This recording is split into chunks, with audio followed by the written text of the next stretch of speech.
going on, guys, and welcome back to the channel.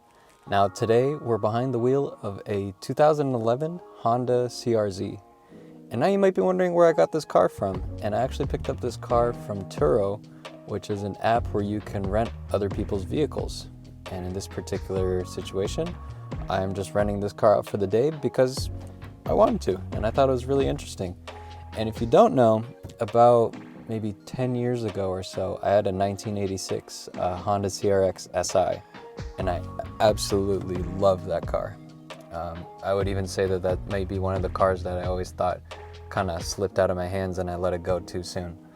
So what we're gonna do today is see if this car is worth considering in 2020 and see how it stacks up against the driving experience of a CRX from the 80s. Now I know that these are gonna be two completely different beasts. The 2011 Honda CRZ is a sporty hybrid, which is very different from the very stripped down, simplistic platform of the older CRX. So what we'll do is we'll go over the outside and the inside, and I'll give you my overall thoughts on what it's like to drive. So without that being said, let's take it on the road, see how she does.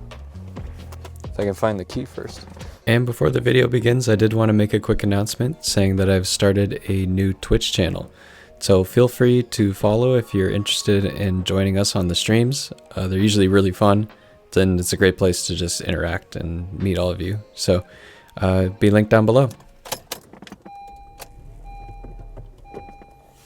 Now, even on first startup, what's so cool about this interior, and probably one of my favorite things about this car, is just the gauge cluster itself. It just has like this very futuristic looking round dial in front of you that gives you basically the tachometer, and it tells you how fast you're going. And then also on the left side of the speedometer, it also tells you your battery usage and how much is being used of the electric battery to either charge or assist you in driving.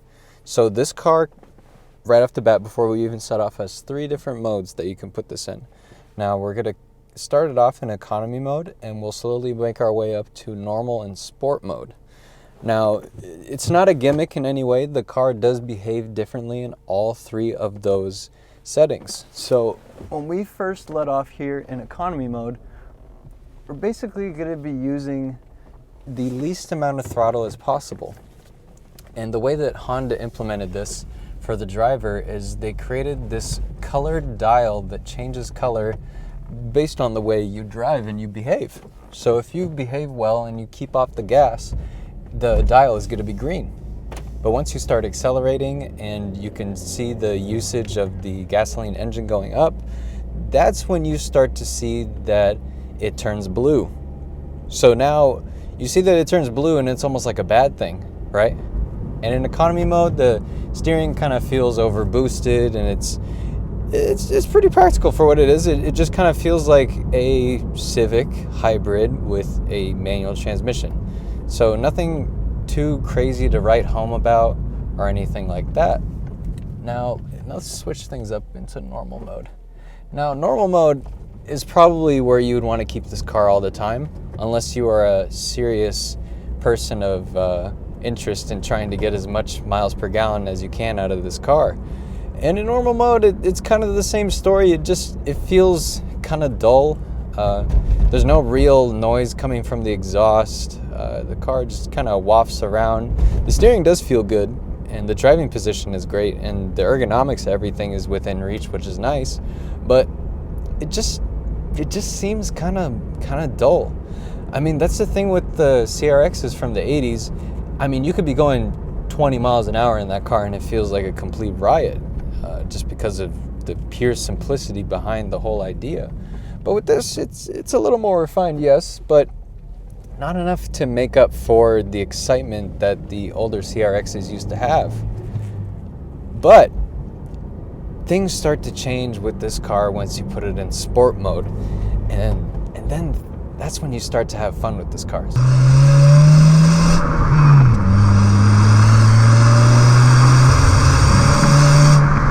So when you put it in sport mode, in mid-acceleration, you immediately feel the difference. The car kind of shimmies, and you start to feel the steering get heavier and heavier.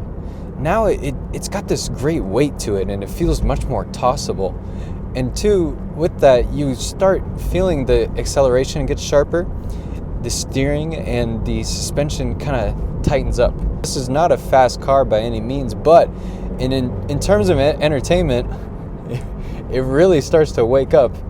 And then that's when you really get to enjoy this car for what it is, a light, compact, efficient little vehicle. Now, this is definitely not going to be for everybody, and I totally get that. And I think a lot of people were turned off by this from the enthusiast community because it lost a lot of the tunability that you would get like you would from the 80s CRX. The CRX was basically one of the best platforms that you could use if you wanted one of the lightest Civic chassis available that still has all the tunability that you can get from a Civic. And I mean, as years have gone by, we know that you can basically do anything with those Civics, and you could turn it into a full-fledged drag racing monster, or you can have just a really cool street car. But with this, with the hybrid engine or the hybrid battery and the electrics behind it, it would be pretty difficult to do anything. Not saying it's not possible, but at the end of the day, would it be worth it?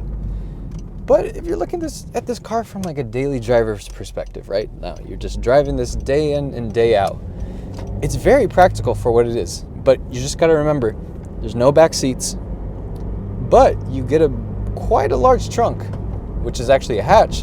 So in terms of practicality, it's really just pertains to your lifestyle. I mean, if you have kids, you're not going to have this car. If you even have somebody that is a tad bit too large for this, I don't know if you're even going to have this car either. So that's something that you definitely have to consider off the bat too as well. It's got more pros than it does cons, but the cons that come with it can be deal breakers. But it is still really fun in sport mode. And that's the thing, you just want to keep it in sport mode all the time. I mean, I put my foot down. Yeah, not bad, not bad. But another thing that is lacking is that VTEC Honda magic. And I know that this is a much newer Honda, but I'm so used to the Hondas from like the 90s and the early 2000s that had the VTEC units that could rev to the heavens. It feels like it could create its own little orbit because it just has so many RPMs to give. But with this, it stops at redline at 6,500. I really do like this car. I mean, just on driving it around town and stuff today, it's been very wonderful to drive. And don't get me wrong, I'm not trying to beat on this car too much, but there's just a lot left on the table in terms of potential that they really put behind them when they decided to make this a hybrid. It feels more mundane, less interesting, which is a shame, because this is something that I wouldn't mind driving every day. But if you were really going to ask me if I wanted a CRZ or a CRX, I think I would much rather have my old junky beat up CRX again, because there's just something about those cars that you can't really put on paper. You just really have to go out and try it for yourself. But overall, as a car that I would recommend, would I recommend this? If it relates to your lifestyle and you think that you would really like it, from an enthusiast standpoint, I would say yes. But with technology that's advanced and things like that, especially with hybrid cars, I think you can get much more performance out of something else rather than this. So it's kind of left back in the history books, and I'm not sure if Honda's ever going to release another modern interpretation of the CRX, a sporty compact that's going to be good on gas. So I don't know what the future holds for this chassis, but I'm glad that I got to try it out and enjoy it for myself. And another thing worth mentioning too is that it's not actually that economical, even though it's a hybrid. The older cars, you could get up to 40 miles per gallon just because it was so light and there wasn't that much working against it. But even with this car right now, it's only getting maybe mid to high 30s if you keep your foot out of it. But that's the thing, is you don't want to drive this car in economy mode because it's so dull and so slow and so uninspiring, and there's no like audible effects to make you want to go faster with it. It just kind of feels like an A to B car.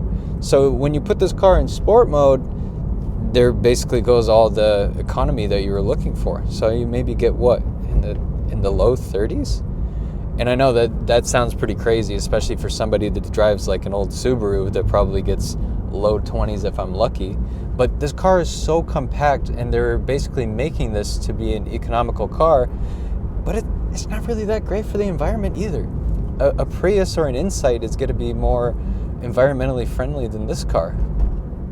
So I think it's just caught in a weird place where not that many people were into the idea of it, but the people that did go for it, I think, were the true enthusiasts that really wanted the modern interpretation of what the CRX should have been. So, but underneath the hood of this is a 1.5 liter petrol engine mated with a electric motor. Now they kind of work in tandem, and it really depends on what is going on with the car. But without the electric motor, it makes about 117 horsepower. But with the electric motor kicked in and with sport mode on, you get about 130 horsepower, which are very low numbers, especially for a much more modern car, which is kind of a shame because I feel like there is so much more potential for them to get a higher output out of this engine. But when you look underneath the hood, it's not very intimidating, and it looks just like any old typical Honda. It's definitely not going to be as straightforward and easy to understand as the older D-Series Honda engines, because those are probably some of the most simplest engines ever made. But for what it is, it's pretty straightforward, so maintenance shouldn't be that much of an issue. I mean, at the end of the day, it is a Honda. And some other things that I really like in here is the interior design. It still feels very fresh in here. Everything looks good and feels nice. I will admit that there's a little bit of rattling and things of that sort going on within the car, but it's to be expected. I mean, this car is almost 10 years old now, and things like that are going to happen, and it almost has 120,000 miles, so that's to be expected. Ergonomically wise, everything is within the driver's reach. It's definitely everything in terms of the buttons and stuff are catered towards more of the driver. The steering wheel does feel very good. It's a 3-spoke steering wheel with the great 9-3 grip. And I stalled the car. God. Whoops. And that's another thing you have to get used to too, is when you stop at a stoplight, instead of just the engine idling like it should, it actually has a auto stop feature that basically turns off the car completely. Alright, I'm going to show you an example of the auto stop feature on this car. It's kind of spooky when it comes to a complete stop because the engine just shuts up. Car's still on, but you can't hear anything. There's no engine idling. It's all electric. Put clutch back in, first gear, fires right up. What a strange feeling. And I'm still getting used to it. It feels very strange. Okay, so I'm coming to a stop right here. Car's completely off. Clutch in, first gear. And I set off. Clutch release is pretty straightforward. It does feel a little bit mushy, but I kind of like that, especially if you want this to be more of just like a daily driver. So you can be kind of sloppy with the gear changes if you're just like putting around town, and it's pretty forgiving in that matter. Yeah, this car feels really solid. I really like this car.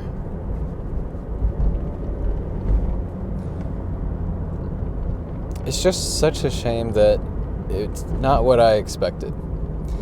Not to say that that's completely a bad thing, but I think for me, with a little bit of the nostalgia that I have for the CRX, I was kind of expecting it to be like a CRX, but I think they're just two completely different cars at this point. I don't even know if they're comparable anymore. Not to say that this is worse or this is better, it's just very different. So I don't know, I guess you'll have to let me know what you think about this car. So comment down below and let me know what you think. But I think that's all I got to say about this car. If you're thinking about getting a Honda CRZ, I personally would recommend it. But again, you have to look at the cons versus the pros, because this pertains to a very particular person. And especially if you're an enthusiast, you need to understand that it's not going to be the best platform for tuning or engine swaps or anything of that sort. I think this would be a much better daily driver for somebody that just wants something, cute, small, and easy to live with and easy to run. But besides that, I think it's a fun car. But anyways, thanks for watching. Make sure to subscribe for more, and I'll see you in the next one.